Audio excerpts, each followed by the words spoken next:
Assalamualaikum. Kali ini kita akan membahas tentang materi logika matematika. Jadi tetap bersama saya, Yeni Puspita Sari.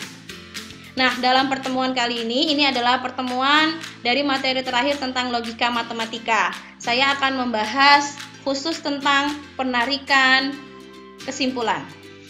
Oke. Nah, dalam penarikan kesimpulan, kita pahami dulu ya, sebelum masuk ke contoh-contohnya kita pahami dulu. Pertama, ada yang namanya proses penarikan kesimpulan, terdiri atas beberapa pernyataan yang diketahui nilai kebenarannya. Ini disebut dengan premis. Jadi ada pernyataan yang diketahui nilai kebenarannya, itu sama aja dengan premis. Kemudian dengan menggunakan prinsip logika dapat kita turunkan pernyataan baru. Nah, pernyataan baru ini kita sebut dengan kesimpulan atau konklusi. Ya. Penarikan kesimpulan tersebut juga kita sering sebut dengan kata argumentasi, ya. Jadi nama lain dari penarikan kesimpulan itu bisa juga dengan argumentasi. Dalam penarikan kesimpulan atau argumentasi ini ada yang sah dan ada yang tidak sah. Suatu argumentasi dikatakan sah jika premis-premisnya benar, maka konklusinya juga benar. Jadi yang perlu kita pahami, dia dikatakan sah kalau premisnya benar, kesimpulannya atau konklusinya juga benar. Nah, saya di sini akan khusus membahas tentang suatu argumentasi atau penarikan kesimpulan yang sah. Oke. Ada beberapa contoh. Yang pertama ada yang namanya modus ponen. Nah, modus ponen ini mempunyai rumus jika P maka Q itu merupakan premis 1, kemudian premis 2-nya P, maka kesimpulan atau konklusinya adalah Q. Jadi kalau kalian bertemu contoh soal dengan model seperti ini namanya modus ponen. Yang perlu kita lihat, premis 1-nya jika P maka Q atau implikasi ya. Premis 2-nya itu P-nya, maka kesimpulannya adalah Q. Biar lebih enak, kita masuk ke contoh soal. Di sini saya ada contoh soal. Premis pertama, jika saya punya uang banyak, maka saya akan membeli rumah. Ini merupakan premis 1. Ya.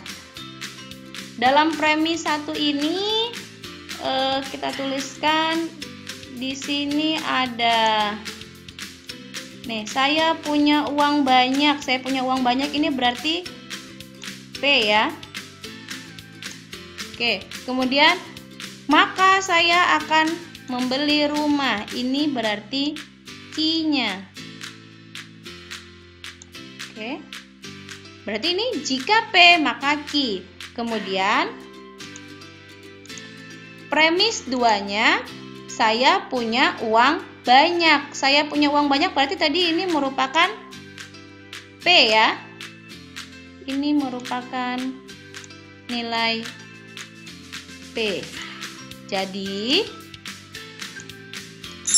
kita bisa menentukan kesimpulannya. Maka konklusinya adalah jika P maka Q. Premis 1, premis 2-nya P, maka kesimpulannya adalah Q, yaitu saya akan membeli rumah.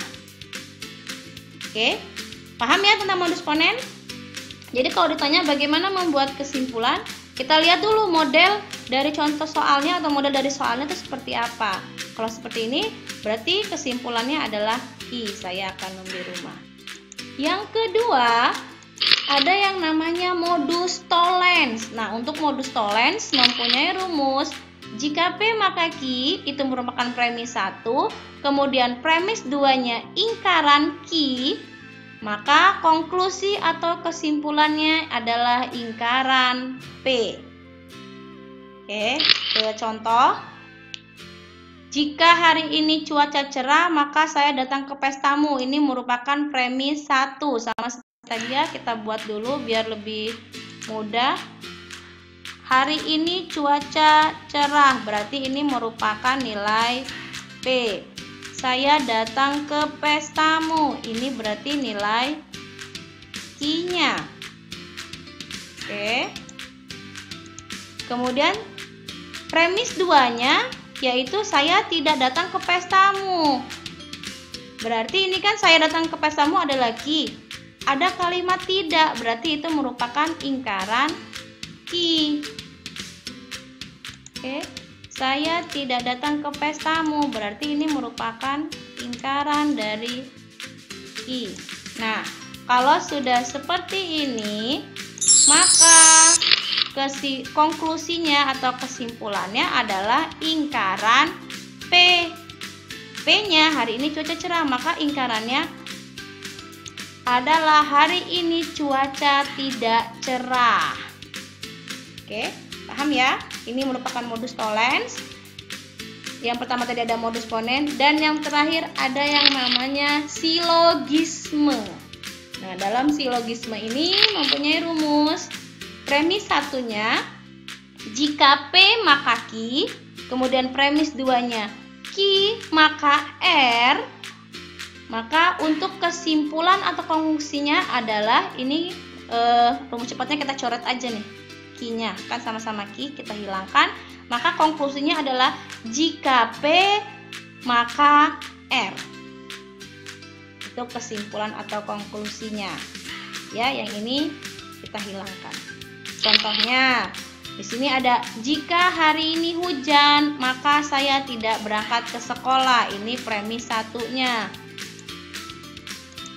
Ini hari ini hujan, ini merupakan P. Kemudian saya tidak berangkat ke sekolah, ini merupakan nilai Q-nya. Kemudian pada premis 2 ada jika saya tidak berangkat ke sekolah, maka ayah akan marah. Saya tidak berangkat ke sekolah ini tadi ya. Ini berarti nilai Q-nya. Ini Q.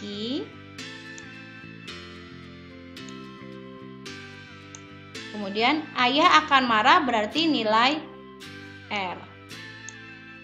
Nah, ini kita hilangkan. Jadi konklusinya adalah jika P maka R. Berarti jika hari ini hujan, maka ayah akan marah. Oke? Paham ya tentang silogisme? Jadi untuk penarikan kesimpulan saya memberikan 3 contoh yang sering digunakan. Ini adalah penarikan kesimpulan yang sah. Yang pertama tadi ada modus ponen, kemudian modus tollens, dan terakhir silogisme. Sekian dari saya, terima kasih. Wassalamualaikum warahmatullahi wabarakatuh.